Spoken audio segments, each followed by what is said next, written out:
हमारे देश की धरती को महान माना जाता है।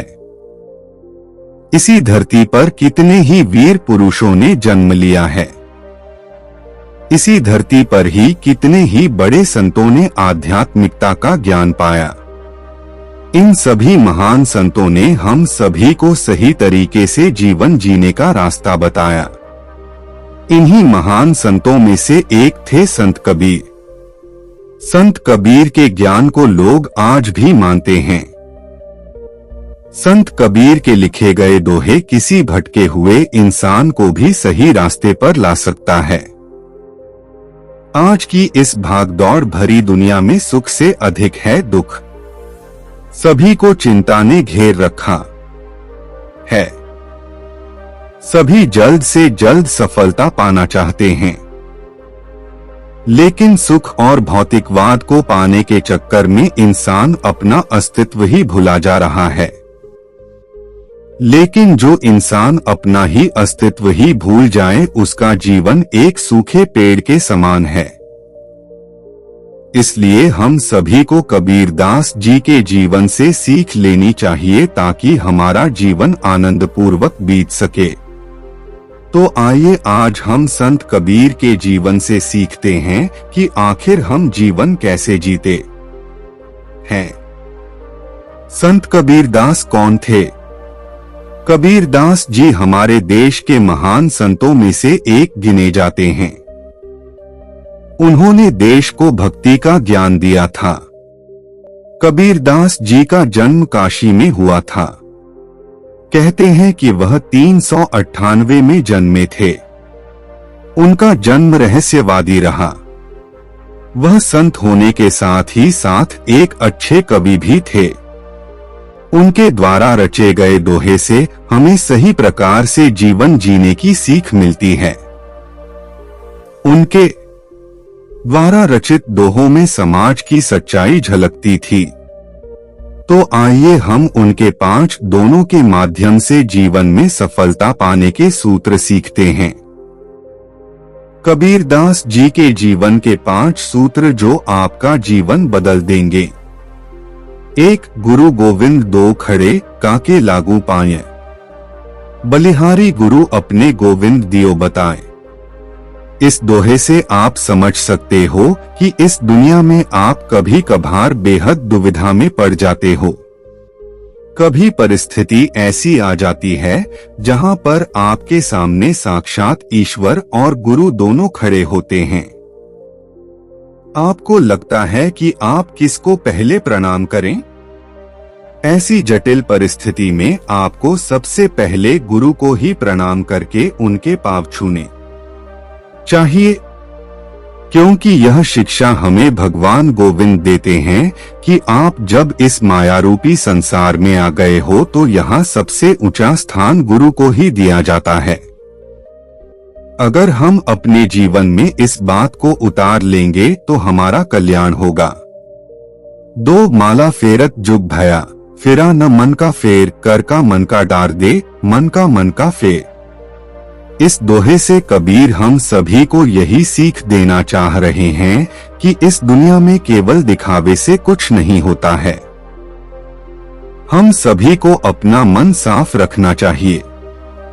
इस दोहे में कबीरदास जी कह रहे हैं कि लोग चाहे कितनी ही बार माला क्यों ना फेर ले, अगर आपका मन साफ नहीं है तो आपकी माला फेरना व्यर्थ है।